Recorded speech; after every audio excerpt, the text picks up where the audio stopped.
Hello and I welcome you all on keystone classes. तो आज हम करने वाले हैं अपना, हमने कल इसी पेपर की जीएस को कंप्लीट कर लिया था जो 2024 में आंसर की रिलीज हुई है हमारी पीजीटी इंग्लिश मेल की। आज हम इसके मैथ वाले सेक्शन को कवर करेंगे और मेरा यहाँ पे पार्ट खत्म हो जाएगा और आप इसकी पीडीएफ को डाउनलोड कर सकते हैं टेलीग्राम चैनल से। आपको कीस्टोन क्लासेस करके टेलीग्राम चैनल मिल जाएगा और कीस्टोन क्लासेस करके टेलीग्राम सर्च करेंगे आपको टेलीग्राम चैनल मिल जाएगा। मैंने क्रिएट करा है, आपको उसकी भी इसकी पीडीएफ वहां पे मिल जाएगी, आने वाले सेशंस की भी पीडीएफ वहां पे आपको मिल जाएगी।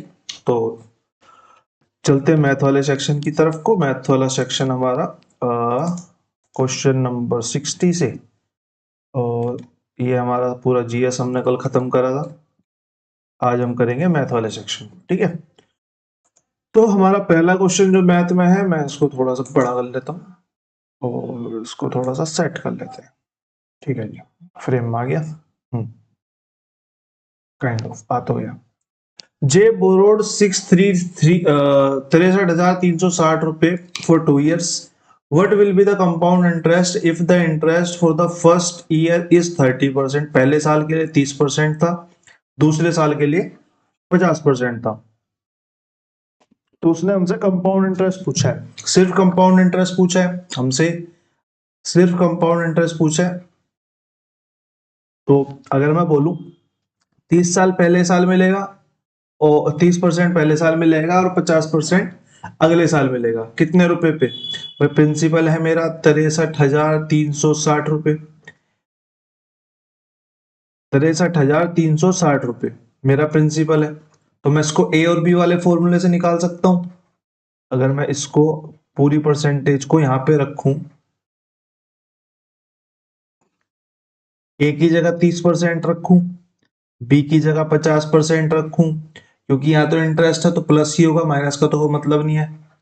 30 मल्टीप्लाई 50 बटे में 100, 2 जीरो से 2 जीरो कट हो जाएंगे, 50 3 80, प्लस में 5 या 15, यानी कि मेरे को जो ब्याज मिलेगा वो 95% मिलेगा, यानी कि 63,000 तो 100% है। 63,360 तो मेरा 100% के बराबर है, मेरे को 95 चाहिए। ब्याज के रूप में मुझे 95 मिला, एक जीरो से मैंने एक जीरो कट कर दी, ए 5 से 5 एकम 5, 5 निम 45 और 2 से ये कट हो गया तो तिया, 2 एकम 2 छिक 2 अट्ठे, यानी कि 3168 मल्टीप्लाई बाई 19, यानी कि नोट थे 72। पहला इकाई का अंक 2 आएगा, मेरा इकाई का अंक सिर्फ एक ही ऑप्शन में 2 है, तो मैं यहाँ से ही इसको पूरी कैलकुलेशन करे बिना ऑप्शन नंबर 4 को यहाँ पे क्लिक कर सकता हूँ। ऑप्शन नंबर 4 मेरा यहाँ पे राइट आंसर हो गया, ठीक है। अगले क्वेश्चन की तरफ को चलते हैं फटाफट। The table given shows the number of Realme phone sold bye 5 different shopkeepers. Realme phone को 5 डिफरेंट शॉपकीपर्स ने सेल करा, उसके नंबर्स आपको यहाँ दिए हुए हैं। सैम, और फिर उसने बोला है and the difference between the number of Realme phones and the number of Samsung phones. Difference दिया हुआ है रियलमी फोन का और सैमसंग फोन नंबर का सोल्ड हुए उसका, sold by 5 different shopkeeper. Number of Realme phones sold is more, मतलब कि रियलमी फोन जो है वो ज्यादा बिके हैं सैमसंग फोन से हर बार, बाय ईच शॉपकीपर, ठीक है, by each shopkeeper. Find the number of Samsung phone sold by shopkeeper. A और सी ने सैमसंग के कितने फोन बिके? भाई मेरे को पता है रियलमी के ए ने 500 फोन बेचे, रियलमी के ए ने 500 फोन बेचे और जो डिफरेंस है वो 300 है। अगर डिफरेंस 300 है, रियलमी के 500 बिके हैं तो रियलमी के ज्यादा बिके हैं, तो सैमसंग के 200 बिके होंगे, तभी तो डिफरेंस ये आएगा 300 आएगा। इसी तरीके से अगर मैं सी में बात करूं, अगर 250 है और 50 इनका डिफरेंस है, यानी कि 200 फोन सैमसंग के बिके होंगे, तभी तो डिफरेंस 50 का आएगा। सैमसंग के कितने बिके होंगे? 200 फोन बिके होंगे, 200 फोन यहाँ पे सैमसंग के बिके होंगे, 200 फोन यहाँ पे सैमसंग के बिके होंगे, तो 400 फोन मेरे यहाँ पे टोटल सैमसंग के बिके होंगे और मेरा यहाँ पे ऑप्शन नंबर सेकंड यहाँ पे राइट आंसर हो जाएगा, ठीक है। तीसरे क्वेश्चन की तरफ को चलते हैं फटाक से, इसमें कुछ समझने लायक था ही नहीं। ये भी पाई चार्ट का क्वेश्चन है। The pie chart given shows the percentage distribution of total number of voters in 5 different locations. 5 different locations में मेरे को परसेंटेज दी हुई है, ठीक है, कीवर्ड्स जो है। The total number of voters in all 5 localities is 25,000। Total जो है वो 25,000 यानी कि 100% की वैल्यू मेरे को, क्योंकि परसेंटेज का पाई चार्ट है तो 100% की वैल्यू मेरे को 25,000 दी हुई है। Find the number of female voters, female voters की संख्या बताओ ए में if the ratio of total number of male voters and the total number of female voters in A is 12:13। यानी कि अगर मैं बात करूं तो मेल वोटर अगर 12 हैं ए में, ए की बात कर रहे हैं यहाँ पे, तो फीमेल वोटर्स वहां पे 13 है, ठीक है। टोटल मेरे पास 100% की वैल्यू 25,000 है, लेकिन ए में तो 23% ही है, यानी कि ए की अगर मैं बात करूं टोटल कितने हो जाएंगे भाई, 25,000 की वैल्यू 100% है तो 23 चाहिए मेरे को। यहां से बस 2 जीरो से मैंने 2 जीरो काट दी। 25 दूनी 50, 25 दूनी 50, 500 और 25 दिया 75, 575, 57500, 5750, ठीक है, यही आएगा ना। 25 25 625, 5750, फिर जीरो लिख दिया एक और, 5750। ये हमारे ए के वोटर्स आ गए भाई। ए के जो टोटल वोटर्स हैं वो इतने हैं, लेकिन रेशो के हिसाब से तो 12:13 यानी कि 25 है। रेशो के हिसाब से तो 25 है। अगर रेशो के हिसाब से 25 है तो 5,750 की वैल्यू अगर 25 है तो फीमेल वोटर्स की वैल्यू 13 है। फीमेल वोटर्स की वैल्यू 13 है, तो यहां से मैं निकाल सकता हूं कि 25 दूनी 50 और 25 दिया 75, यानी कि 230 मल्टीप्लाई में 13 मेरे पास फीमेल वोटर्स आ जाएंगी ए में, फीमेल वोटर्स ऑफ ए, ठीक है। 230 मल्टीप्लाई में 13, तो अगर मैं ऑप्शन से देखना चाहूं तो मेरे को मिलेगा 0 और लास्ट की एक डिजिट मिलेगी 9, 3 तिया 9, ठीक है। और मेरे को यहाँ पे लास्ट की डिजिट जो है एक ही जगह पे 9 दिखाई दे रही है, तो मेरा ऑप्शन नंबर 2 यहाँ पे राइट आंसर हो जाएगा। बाकी आप लोग मल्टीप्लाई करके एक बार देख लेना, ठीक है। क्वेश्चन नंबर 4 की तरफ को चलते हैं। क्वेश्चन नंबर 4 क्या कह रहा है, one number is 60% of the another number, ठीक है। एक नंबर जो है वो दूसरे नंबर का 60% है, ठीक है।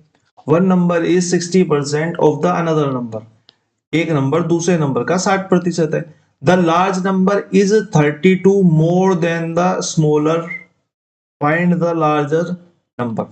भाई अगर ये इस तरीके से रेशो में है तो मैं बोल सकता हूं कि इनका रेशो 3:5 होगा। अब उसने बोला कि 32 मोर है, ये जो है इससे 32 बड़ा है, मेरे हिसाब से कितना बड़ा होगा, रेशो के हिसाब से 2 बड़ा होगा, 3 और 2 5, इसी 2 की वैल्यू इसने 32 दी है, तो मैं 1 की 16 बोल सकता हूँ। 1 की 16 बोल सकता हूँ, तो अगर मैं लार्जर नंबर की बात करूं, लार्जर नंबर सेकंड वाला था, यानी कि अगर 1 की वैल्यू 16 है तो 5 की वैल्यू 16 पंजे 80 हो जाएगी, यानी कि ऑप्शन नंबर सी हमारा यहाँ पे राइट आंसर हो जाएगा। ऑप्शन नंबर 3 80, ठीक है। अगले क्वेश्चन की तरफ को चलते हैं। अगला क्वेश्चन क्या कह रहा है, क्वेश्चन नंबर 5, ये थोड़ा सा अच्छा क्वेश्चन है, आगे के लिए करने लायक, ठीक है। A certain liter of milk is drawn off from a vessel that contains 80 liter of pure milk। यानी कि इनिशियली जो है कंटेनर में 80 लीटर जो है मिल्क था, ठीक है, 80 लीटर मिल्क था। And the same amount of water is sorry कुछ दूध निकाल लिया गया और उसके बाद सेम अमाउंट ऑफ वाटर उसमें मिला दिया गया, ठीक है। मैंने मान लिया कि वो एक्स निकाल रहा है और एक्स ही डाल रहा है, एक्स ही निकाल रहा है और एक्स ही डाल रहा है, ठीक है। अभी मुझसे इससे कोई मतलब नहीं है। Again, same quantity of mixture is drawn off and the same quantity of water is added। अब पहली बार तो यहाँ पे एक प्रक्रिया हो गई और एक बार दोबारा से उसने यही वाला काम दोबारा कर दिया। As a result, the mixture of contains 51.2 litre water. अब जो मिक्सचर में है वो 51.2 लीटर वाटर हो जाता है, ठीक है भाई। इस क्वेश्चन को करने का तरीका हमारा कंपाउंड इंटरेस्ट से आता है, ठीक है। मैं आपको रेफरेंस दे दूं, कंपाउंड इंटरेस्ट से आता है। कैसे कि जैसे कंपाउंड इंटरेस्ट में हम जैसे कि 100 रुपए हमने लिए और 10% की रेट पे वो दे दिए, यानी कि 11/10 और 11/10 हो गया। और मेरे को यहाँ पे कितने मिल गए, मेरे को यहाँ पे 121 रुपए मिल गए। इसी तरीके से क्योंकि यहाँ के इफेक्ट पे मेरे को ये चीज मिली, तो मैं यहाँ पे भी ऐसी करता हूँ, जो इनिशियल वैल्यू है उसको 1 माइनस जितना भी अप एंड डाउन हो रहा है उसमें, और टोटल क्वांटिटी, यहाँ पे मैं पहले फॉर्मूला लिख देता हूँ। तो ये total quantity initial x upon में इनिशियल, और जितनी बार भी हो रहा है यहाँ पे, जितनी भी टाइम्स ये हो रहा है उस टाइम से हम घात चढ़ा देंगे। तो यहाँ पे हमें यहाँ पे क्वांटिटी निकल के आ जाएगी, जो अनदर सब्सटेंस है जो हम यहाँ पे चेंज कर रहे हैं उस सब्सटेंस की। ठीक है, अगर मेरी इनिशियल क्वांटिटी क्या है 80, 1 माइनस एक्स कितना है मेरे को नहीं पता, मेरे को इनिशियल पता है कि 80 है। और मेरी क्वांटिटी क्या बन रही है, पानी की क्वांटिटी मेरी 51.2 बन रही है। यहां से जब मैं 80 इधर लेके जाऊंगा, आगे फर्दर करता हूं, तो 1 माइनस एक्स बाई में 80 बराबर में 51.2 अपॉन में 80। इसको यहां से इधर ले आएंगे तो ये हो जाएगा हमारा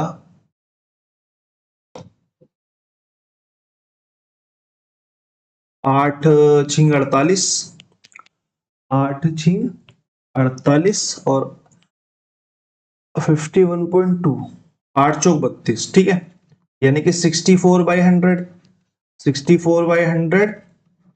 और क्योंकि ये जो टाइम्स मैंने लिखा नहीं था यहाँ पे, क्योंकि प्रक्रिया 2 बार हुई थी तो यहाँ पे घात चढ़ जाएगी। आगे लिख देते हैं, तो ये हो गया हमारा 1 माइनस एक्स, 1 माइनस एक्स, यहाँ पे भी एलसीएम ले लेते हैं, तो 80 माइनस एक्स अपॉन में 80 इक्वल टू 64 अपॉन में 100। इस जीरो से ये जीरो हो जाएगी, और ये 8 क्या गड़बड़ कर रहा है, एक सेकंड में एक बार दोबारा कर देता हूँ, ये सब गड़बड़ हो गया। समझने में दिक्कत आएगी, समझने में दिक्कत आएगी।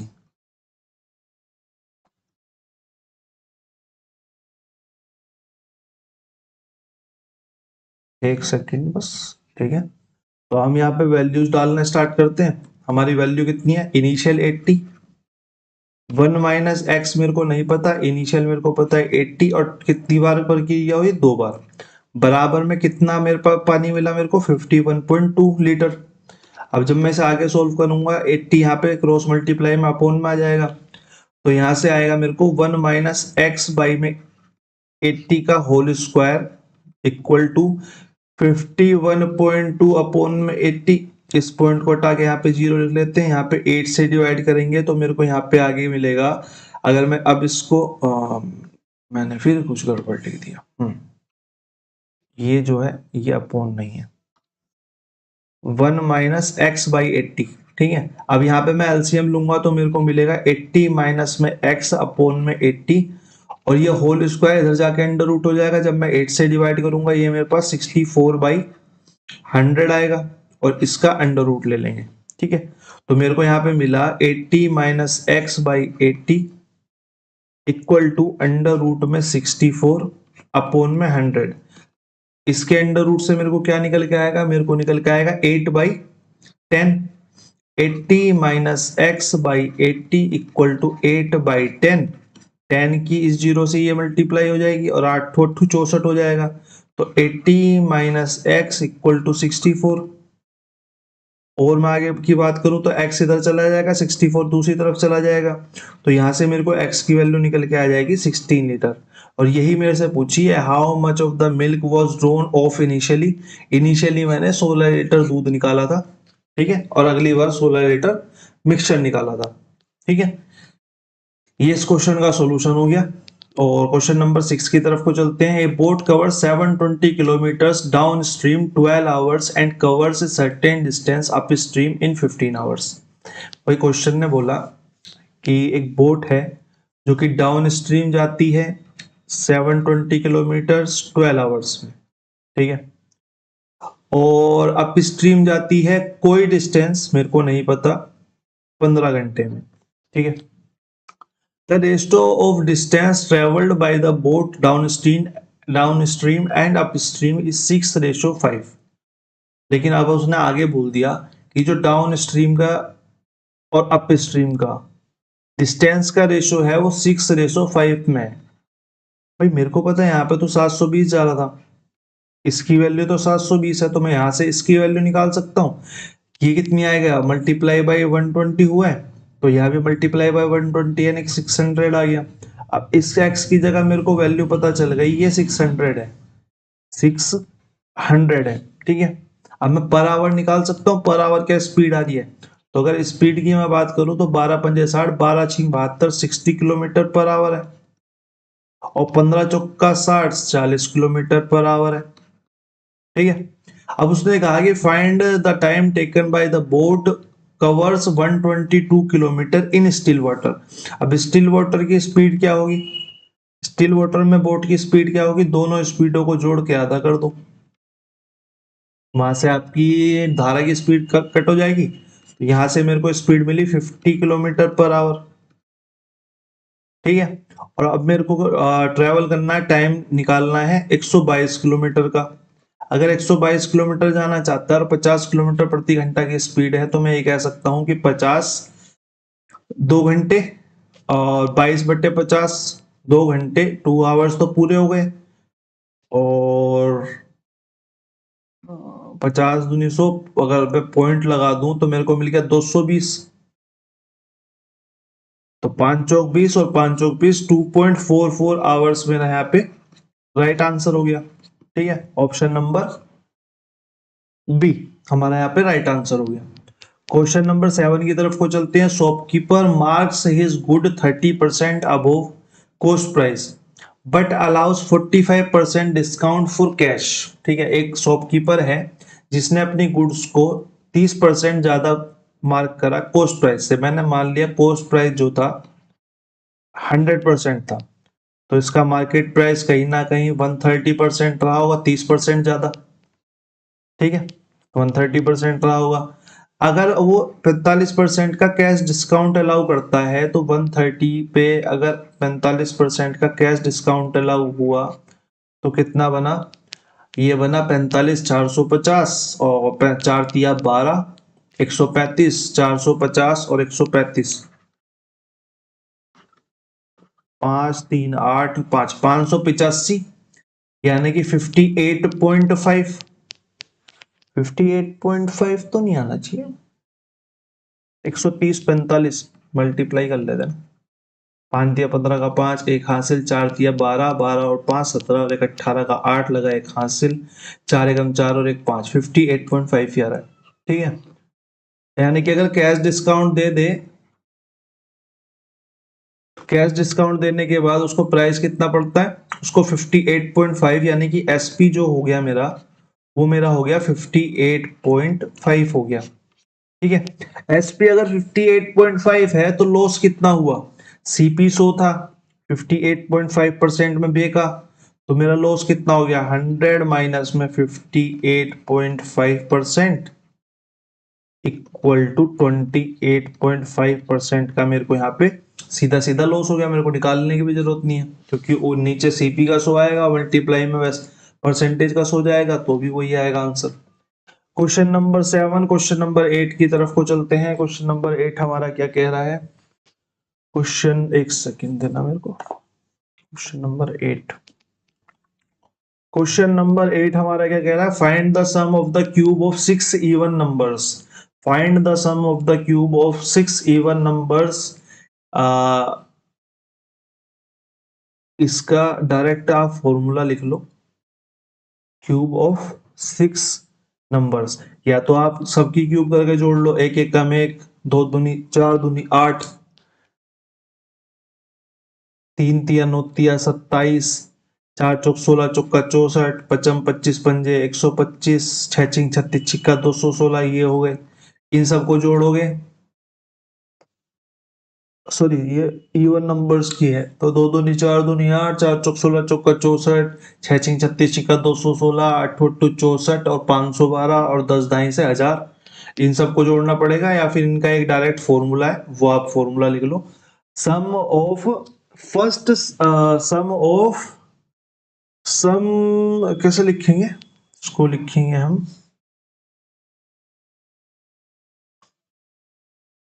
सम of cube of first n even numbers, sum of cubes of first n numbers. ये फॉर्मूला तभी काम आएगा जब वो पहले नंबर से क्यूब्स काउंट करेगा, ठीक है। फर्स्ट एन इवन नंबर्स,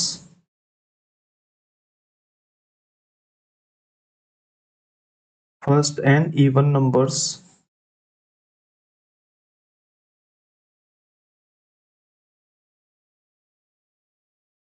इसका फॉर्मूला हमारा होता है 2 ब्रैकेट के अंदर n+1 और इसका पूरा होगा पूरा होल स्क्वायर, ठीक है। अब जैसे कि हमारे पास 6 है तो हम यहाँ पे डायरेक्ट डालेंगे n की जगह 6, तो 2 6 मल्टीप्लाई 6 प्लस 1 7, इसका होल स्क्वायर 6 7 42, 42 का स्क्वायर हो गया, यानी कि 2, और यहाँ पे लिख लेते हैं 2 मल्टीप्लाई में 42 का स्क्वायर क्या होता है 42 मल्टीप्लाई में 42, 2 2 दूनी 4, 4 दूनी 8, दूनी 16 का 6, एक हासिल, 4 चौक 16 और 1 17, 1764 मल्टीप्लाई बाई 2, और 1700, 17 दूनी 34 और 6 दूनी 12, 3 3 528 मेरा यहाँ पे आंसर हो जाएगा, या फिर इकाई के अंक से 4 दूनी 8 भी मेरा यहाँ पे आंसर हो जाएगा। ऑप्शन नंबर 3 हमारे यहाँ पे राइट आंसर हो जाएगा। क्वेश्चन नंबर 9 की तरफ चलते हैं। Find the value of 6.66 divided by 0.03 multiply by 7.2 plus में 8.8, ठीक है। तो मैं इसको बोल सकता हूँ 6.66 डिवाइडेड बाई 3 का मतलब 0.3, 0.3 मल्टीप्लाई में इसको मैं बोल सकता हूँ 8 दूनी 10 की 0, एक हासिल, 8 और 8 16, ठीक है। यहाँ से अगर मैं इस पॉइंट को काटना चाहूँ तो नीचे 2 जीरो आएंगी और ऊपर 1 जीरो जाएगी, तो 1 जीरो से 1 जीरो कट हो जाएगी, 3 से ये पूरा कट हो जाएगा, तो मैं यहाँ बोल सकता हूँ कि आ जाएगा मेरा कितना 3 दूनी 6, 3 दूनी 6, 3 दूनी 6 मल्टीप्लाई बाई 16 अपॉन में 10, यानी कि जो भी मल्टीप्लाई करके आएगा उसके बाद में एक पॉइंट के बाद जीरो लगा देंगे। अब देखो ये भी ना, ये क्वेश्चन भी इकाई के अंक हो गया, 4 क्वेश्चन यहाँ पे सिर्फ इकाई के अंक से बिना कैलकुलेशन करे सोल्व हो गए। 6 दूनी 12, ठीक है। लास्ट का इकाई का अंक 2 आएगा, तो मेरा सिर्फ 2 वाला आंसर होगा, बाकी सबको मैंने इग्नोर कर दिया। ऑप्शन नंबर 1 यहाँ पे आप ऐसे करके बहुत ज्यादा टाइम बच सकता है इसमें, ठीक है। क्वेश्चन नंबर 10 की तरफ को चलते हैं। x अनुपात y बराबर 4 और ratio 3, then the find the value of x square plus y square ratio में x square minus y square. सिर्फ x की वैल्यू डालनी है। यहाँ पे 4 का स्क्वायर हो गया, प्लस में 3 का स्क्वायर हो गया, यहाँ पे 4 का स्क्वायर हो गया माइनस 3 का स्क्वायर हो गया, 16 प्लस 9 25, 16 माइनस 9 7, यानी कि 25:7 मेरे यहाँ पे राइट आंसर हो गया। क्वेश्चन नंबर 11 की तरफ को चलते हैं फटाक से। The simple interest on a certain amount for 2 years is 400। भाई 2 साल में एक बंदे को सिंपल इंटरेस्ट 400 रुपए मिला, तो मैं ये कह सकता हूँ कि 200 रुपए पहले साल मिला होगा और 200 रुपए अगले साल मिल गया होगा, ठीक बात है। Compound interest is 410, same amount पे कंपाउंड इंटरेस्ट मेरे को 410 रुपए मिल रहा है। भाई मेरे को पता है अगर सेम अमाउंट है, सेम सब कुछ बात है, पहले साल तो उसे 200 रुपए मिले ही होंगे सिंपल इंटरेस्ट पे, लेकिन फिर अगले साल इस 200 पे भी ब्याज मिला होगा, अगले साल उसको इस 200 रुपए पे भी ब्याज मिला होगा, यानी कि उसे 210 रुपए मिले, जिसमें से कि 200 रुपए तो उसके आते ही आते, लेकिन ये 10 रुपए जो ब्याज आया वो इस 200 पे आया, इस 200 पे आया, तो ये 10 रुपए ब्याज 200 का कितना जितना प्रतिशत है वही मेरा परसेंट ऑफ रेट है। 2 जीरो से 2 जीरो कट कर दी मैंने, यहाँ पे मेरे को मिल गया ये 5% मेरा आंसर हो गया, ऑप्शन नंबर 2, ठीक है। फटाक से आप पॉज करके दोबारा देख लीजिए बैकवर्ड करके, अगर किसी को ना समझ में आया, फिर भी ना समझ में आया तो आप मेरे को मैसेज डाल सकते हैं, और वीडियो के नीचे कमेंट बॉक्स में मैसेज डाल देना, मैं दोबारा करा दूंगा। Question number 11, question number 12, 3 friends x y z can paint a room 18, तीन लोग हैं एक्स वाई पेंट कर लेते हैं एक रूम को 180 बाई 17 मिनट्स में। इफ एक्स और y work together they can complete the same job in 12 minutes. और एक्स, अगर खाली एक्स और वाई लगते हैं तो वो 12 मिनट में कवर कर सकते हैं। How long would it take to z alone to paint the room. Z को अकेले रूम को पेंट करने में कितना टाइम लगेगा, हमें पता है इसका एलसीएम लेना है। हमें पता है जब भी फ्रैक्शन आती है तो हम सिर्फ ऊपर ऊपर वालों का एलसीएम लेते हैं, क्योंकि इसके नीचे भी एक है। ठीक है, तो यहाँ पे एलसीएम इसका 180 आ गया। 180 बाई 17 से डिवाइड करेंगे, 180 से पूरा डिवाइड हो जाएगा, 17 ऊपर चला जाएगा, तो मेरा यहाँ पे 17 आंसर आ जाएगा। अब 12 से जब हम इसे डिवाइड करेंगे तो 12 एकम 12 और 12 पंजे 60 आ जाएगा। मेरे को यहाँ से पता चला कि एक्स वाई जेड जो है तीनों मिलके 17 काम करते थे और एक्स वाई उसमें से 15 काम करते थे। तो मैं ये बोल सकता हूँ जेड जो है वो 2 काम कर रहा होगा। जेड जो है सिर्फ 2 काम कर रहा होगा। तो जेड अगर 2 काम कर रहा होगा तो 180 काम को करने में जेड को कितना समय लगेगा, जेड को लगेगा 90 days. Total work divided by एक दिन का काम, तो हमारा 90 मिनट्स हमारा यहाँ पे राइट आंसर हो गया। और क्वेश्चन नंबर 12 से क्वेश्चन नंबर 13 की तरफ को बढ़ते हुए सिंपल सा क्वेश्चन है। 2 numbers are in the ratio of 2:3। Second number is 63। अगर ये वाला नंबर 63 है तो पहला नंबर कितना होगा, ये इसका कितने गुना है, ये इसका 21 टाइम्स है, तो ये भी 21 टाइम्स होके ये 42 हो जाएगा। ऑप्शन नंबर 4 हमारा यहाँ पे राइट आंसर हो जाएगा। Question number 14, find the largest number that divides 155 sorry find the largest number that divides 155, 590, 735 to leave the same remainder. Leave the same remainder। ये एलसीएम एचसीएफ की कुछ उन चुनिंदा क्वेश्चनों में से है जो इंसान को कंफ्यूज कर देते हैं। इसके 2-3 टाइप है। तो ये जो सेम रिमाइंडर वाला टाइप है, ये पहला क्वेश्चन हमारे पास आ चुका है। अगली पीजीटी हिंदी की शिफ्ट है शायद, तो उसमें आपको दूसरे टाइप का भी क्वेश्चन मिल जाएगा। ठीक है, मैं कल बैठा सोल्व कर रहा था, तो पीजीटी हिंदी की शिफ्ट में आपको दूसरे टाइप का भी क्वेश्चन है यहाँ पे।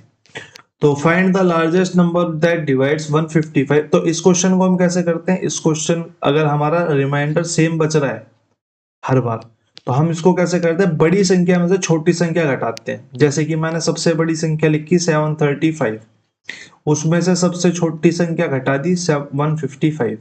मेरे को यहाँ पे जो संख्या मिली 0 और 5 3 8 और 1 से 6 5 5। ठीक है, 8 5 13 का 3 लगा, 1 हासिल, 5 6 और 1 7। ठीक है, फिर मैंने सेकेंड लार्जेस्ट नंबर लिखा 590, उसमें से सबसे छोटी संख्या घटाई, जो भी उस सवाल की संख्या हो मैंने उसको घटाया। मेरे को यहाँ पे मिला 5, फिर मेरे को यहाँ पे मिला 4, फिर मेरे को यहाँ पे मिला 4। ठीक है, 445। ठीक है, 445 तो नहीं आना चाहिए, 435 आएगा। ठीक है, 435, तो मेरे को यहाँ पे मिल गया 435। 435 मेरे को मिल गया क्योंकि यहाँ पे एक माननी चली गई थी। फिर मेरे को थर्ड वाली पे क्या करना है, मेरे को सबसे बड़ी संख्या में से सेकेंड लार्जेस्ट संख्या घटानी है, 590 घटानी है। तो मेरे को यहाँ पे मिल गया 145। ठीक है, अब मेरे को इन वाली संख्याओं का एलसीएम लेना है, एचसीएफ लेना है। जो यहाँ पे बचेंगी इनका हमको एचसीएफ लेना है, वही संख्या हमारा आंसर होगी। ठीक है, इस क्वेश्चन को करने का तरीका जो है, तो हम 580 का, 435 का और 145 का जब एलसीएम लेते हैं तो मेरे को यहाँ पे पता चलता है, अगर हम क्या ऐसे एचसीएफ लेते हैं, हम लेते हैं क्वेश्चन जो हमारी संख्या है उनका अंतर लेके। ठीक है, तो मेरे को यहाँ से पता चलता है कि इनका अंतर 145 ही आएगा और इनका 290 आएगा। अभी हमारा जो एचसीएफ होगा वो या तो संख्या होगी या तो उसका मल्टीपल होगा, या तो ये संख्या होगी या इसका मल्टीपल होगा। मेरे को यहाँ पे दिखाई दिया इसका मल्टीपल 2 मल्टीप्लाई में 145 है, 2 तो नहीं होने वाला, 145 यहाँ भी है, 145 ये भी है, तो बहुत ज्यादा चांस है यही एचसीएफ हो। तो हमारा जो एचसीएफ है वो 145 ही आएगा। बाकी आप चेक कर लेना। 145 से तीनों को डिवाइड करके देखेंगे, 14 तिया 42 ये खत्म, 145 से ये खत्म, और 14 तिया 42, 14 चौका 56 से ये भी खत्म। ठीक है, 580 भी खत्म। एचसीएफ 145 आ गया, यही हमारा इसमें आंसर होगा। तो ऑप्शन नंबर 1 हमारा यहाँ पे राइट आंसर हो जाएगा। ठीक है, क्वेश्चन नंबर 14 से चलते हैं हम अगले क्वेश्चन की तरफ। The diagonals of rhombus are 32 centimetre and 27 centimetre. हमें पता है कि रोम्बस का जो एरिया होता है, एरिया ऑफ रोम्बस जो होता है वो हमारा होता है, और भी तरीके हैं, लेकिन एक होता है हमारा D1 इंटू D2, जहां पे D1 क्या होता है, फर्स्ट डायगोनल,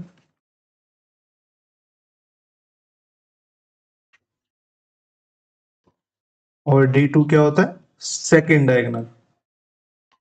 ठीक है, अब मेरे को यहाँ पे दोनों डायगोनल दिए हुए तो मैं आराम से एरिया फाइंड कर सकता हूं। तो मैंने D1 की जगह रख दिया 32, D2 की जगह रख दिया 27, डिवाइडेड बाई 2 कर दिया। यहाँ पे 16 आ गया, यहाँ पे 16 आ गया। अब देखो फिर इकाई के अंक से क्वेश्चन सोल्व हो गया। इकाई के अंक से 6 सत्ते 42, इकाई का अंक 2 आएगा। मेरे को यहाँ पे कैलकुलेशन करने की जरूरत ही नहीं पड़ी, 432, क्योंकि इकाई का अंक सभी संख्याओं का अलग अलग है। पूरी कैलकुलेशन करने बैठूंगा तो फायदा क्या। अभी तक हमारा चौथा या पांचवा क्वेश्चन है जो इकाई के अंक से यहाँ पे खत्म हो रहा है। यानी कि हम मरे से मरा अगर 10 सेकंड भी अगर एक कैलकुलेशन में लगा रहे हैं तो 2 सेकंड में वो खत्म हो रही है। अगर 2 सेकंड में हो रही है तो 5 क्वेश्चन से हम 40 सेकंड्स बचा दिया यहाँ पे। ठीक है, इकाई के अंक का ये इतना इतना अच्छा खेल है यहाँ पे। तो पेपर में इकाई का अंक बहुत ज्यादा है। देखो जैसे ये जो है, ये इसका भी इकाई का अंक अलग है, सबके इकाई के अंक अलग है, तो लास्ट की कैलकुलेशन हमें बहुत हेल्प मिलेगी। एक बार ऑप्शंस पे हमेशा निगाह मार ली जाए इसलिए। ठीक है, अब the average weight of A B C is 36 kg। If the average weight of A and B is 35 kg and that of B and C is 37 kg, then find the weight of B. ठीक है, question ने बोला कि ए B सी का जो average weight है वो 36 kg है। फिर उसने बोला ए और बी का जो एवरेज वेट है वो मेरा 35 kg है। ठीक है, फिर उसने बोला बी और सी का जो एवरेज वेट है वो मेरा 37 kg है। ठीक है, यहां से मैं टोटल वेट निकाल सकता हूं। अगर एवरेज वेट 36 है तीन लोगों का, तो टोटल वेट कितना हो जाएगा, 36 मल्टीप्लाई बाई 3, 3 तिया 9, 6 दूनी 18, 6 दूनी 12, 6 तिया 18, 108 kg हो जाएगा। अगर ए और बी का एवरेज वेट 35 kg है, यानी कि दो लोगों का 35 है, यानी कि 90 हो जाएगा। बी और सी का अगर 37 है तो दो लोगों का 37 है, टोटल वेट मेरा 7 दूनी 14, 4 1, 3 दूनी 6 और एक 7, 74 हो जाएगा।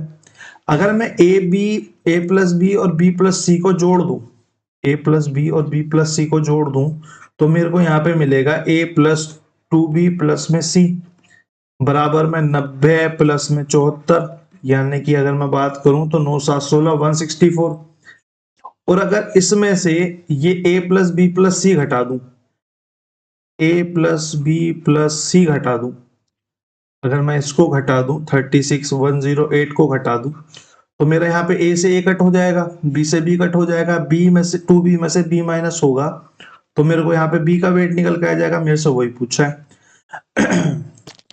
मेरे से b का ही वेट पूछा है, तो 164 माइनस 108 यानी कि 36 kg मेरा यहाँ पे राइट आंसर हो जाएगा। 36 kg मेरा यहाँ पे बिल्कुल राइट आंसर हो जाएगा।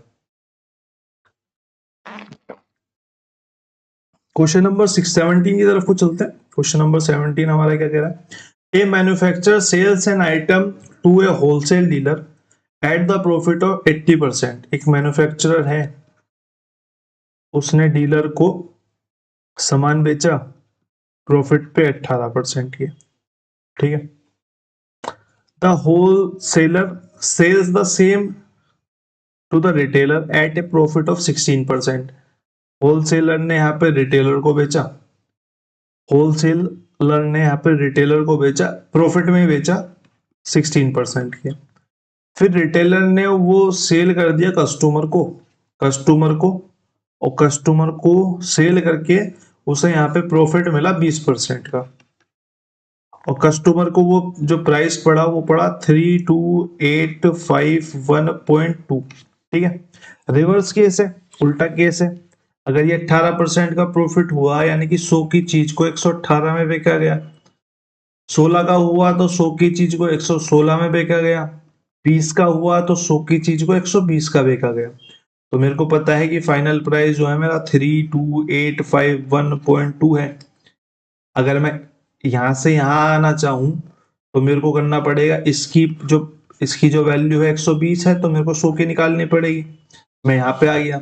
अब जब मैं यहाँ पे आ गया, यहाँ पे आ चुका हूँ, तो उसके बाद अगर मेरे को यहाँ जाना है, यहाँ जाना है, तो मेरे को ये जो वैल्यू है वो इस पूरे की आएगी, यानी कि 116 की वैल्यू ये पूरी है, 100 की निकाल दूंगा। फिर अगले केस में भी सेम होगा, 118 की वैल्यू ये पूरी आएगी और उसका 100/118 निकाल दूंगा। तो यहाँ से जब मैं इसको कट करूंगा तो मेरा यहाँ पे, चलो मैं कर ही देता हूँ, ये 1 जीरो यहाँ पे 10 आएगा, 1 जीरो 1 जीरो 2 जीरो यहाँ पे खत्म। ठीक है,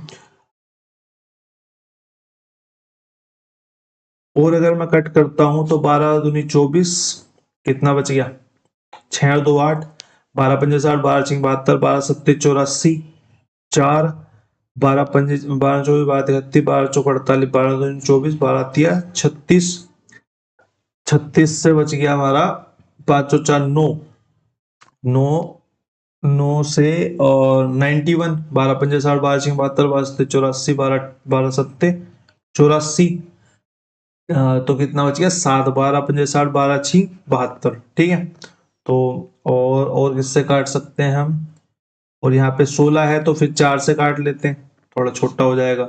4 पंजे भी 4 छीं 24, 3 बच गया, 4 छीं 24, 4 सत्ते 28, 4 अट्ठे 32, 1 बच गया, 4 चौक 16 और 4 चौक 16, फिर 4 से कट जाएगा, 4 एक कम 4, 4 चौक 16, 4 छीं 24, 4 सत्ते 28 और 1 और 1। ठीक है, एक और एक कुछ गड़बड़ हुई है, 4 4 एकम 4, 4 सत्ते 28, 1 और 1 नहीं कटना चाहिए था ऐसे, अरे 116 था, ये 116 था। चलो ये कैलकुलेशन तो आप लोग इजीली कर सकते हो, कि सिर्फ कैलकुलेशन ही तो थी, यहाँ पे तो मेरी कोई खास जरूरत तो मुझे लग नहीं रही कॉन्सेप्ट में, तो ये सिर्फ कैलकुलेशन है, ये आप अपने आप कर लेना। बाकी हम चलते हैं फिर अगले क्वेश्चन की तरफ को। अगला क्वेश्चन हमारा क्या कह रहा है, अगला क्वेश्चन हमारा कह रहा है question number 18, if the area of base of the cone is 1386, base of the cone का एरिया का 1386 है। भाई बेस का, कोन का बेस क्या होता है, एक सर्कल होता है, सर्कल का एरिया हमारा क्या होता है पाई आर स्क्वायर, यानी कि ये बोल रहा है कि पाई आर स्क्वायर की वैल्यू 1386 है, and the area of the curved surface area is 1914। तो अगर मैं इसकी बात करूं, अगर कोन है तो कोन का कर्व सरफेस एरिया क्या होता है पाई आर एल। ठीक है, पाई आर एल होता है। तो अब कर लेते हैं क्वेश्चन को सोल्व।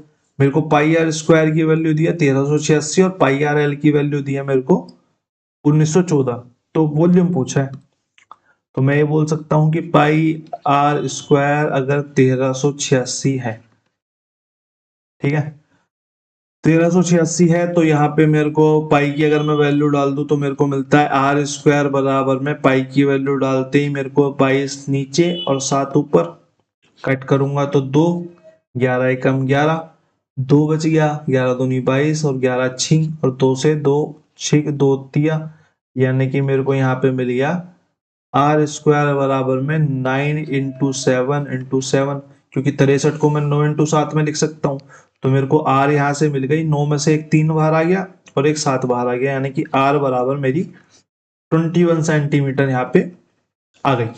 ठीक है, अब अगर मैं कर्व सरफेस एरिया की बात करूं, पाई आर एल की वैल्यू मेरे को 1914 दी हुई है, मेरे को यहाँ से पाई की वैल्यू 22/60 डालनी है और आर की वैल्यू मैंने यहाँ से 21 निकाल ही ली, तो मैं अगर आर एल की बात करूं तो ये मेरा हो जाएगा 1914/22, ऊपर 7 चला जाएगा, और मैंने आर की वैल्यू निकाल ही ली थी, आर की वैल्यू मेरी 21 हो गई, तो 7 तिया 21 और 3 छिंग 18, एक बच गया, 3 तिया 9, 3 7 21, 3 अट्ठे 24। ठीक है, 22 से अगर मैं पूरा कट करना चाहूँ, क्योंकि मुझे लग रहा है पूरा कट हो जाएगा, तो 638 डिवाइडेड बाई 22, ये कट क्या आएगा, 22 दूनी 44 और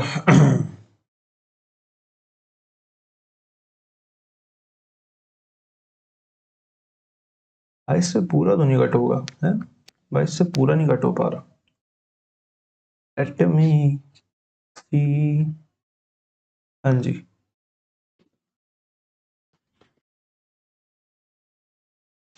गिव मी, अरे यार स्पैम कॉलों ने परेशान कर रखा है।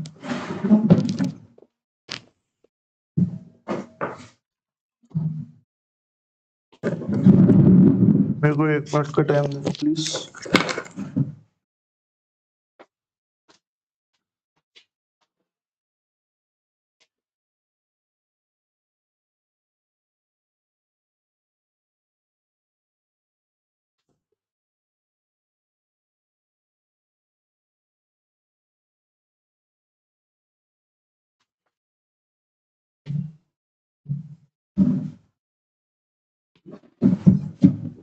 हम्म,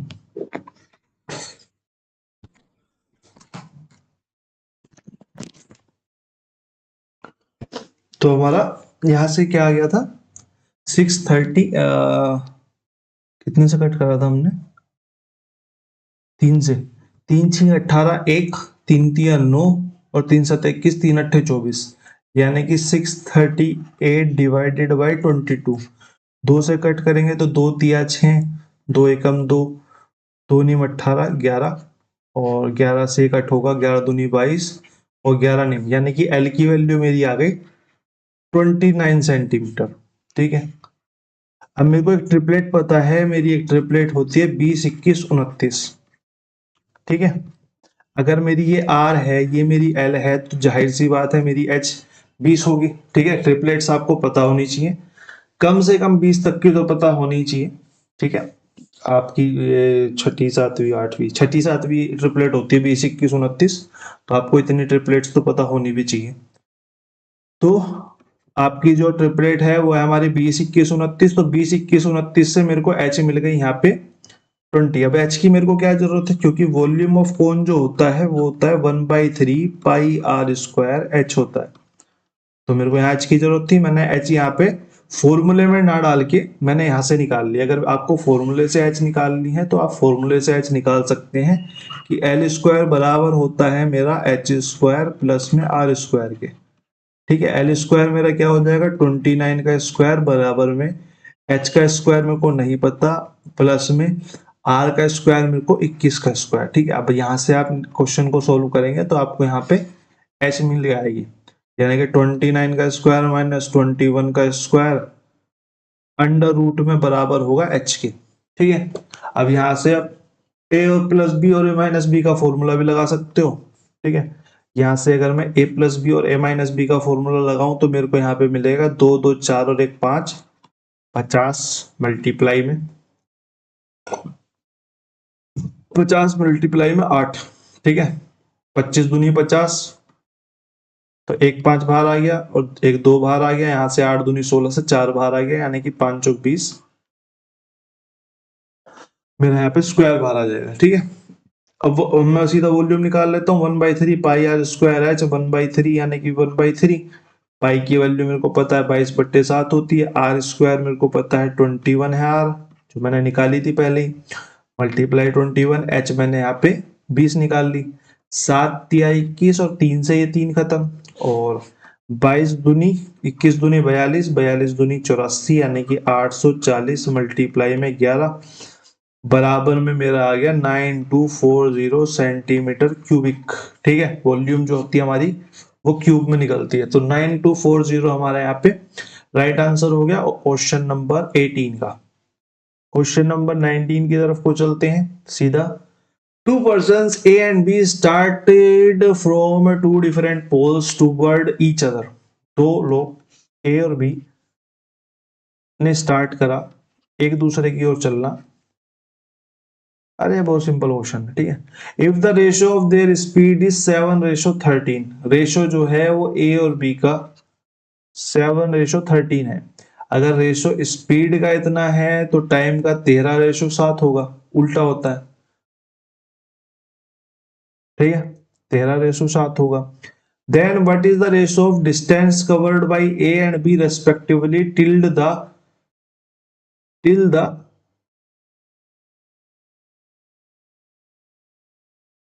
द पॉइंट ऑफ मीटिंग, मतलब वो बीच में कहीं मिल रहे हैं और उनका टाइम सेम है। अगर इसका भी टाइम एक है, इसका भी टाइम एक है, तो मैं डिस्टेंस का बोल सकता हूँ कि स्पीड मल्टीप्लाई में टाइम यानी कि 7, स्पीड मल्टीप्लाई में टाइम यानी कि 13। तो मेरा यहाँ पे आंसर जो हो जाएगा, जितनी उसकी स्पीड है उतना ही उसको टाइम लगेगा अगर वो मीट कर रहे हैं। अगर वो एंड पॉइंट तक जा रहे थे तो हमारा जो रेशो टाइम का हो जाता वो 13:7 हो जाता, ठीक है। ये थोड़ा सा ट्रिकी इसलिए था क्योंकि ये मीट कर रहे थे।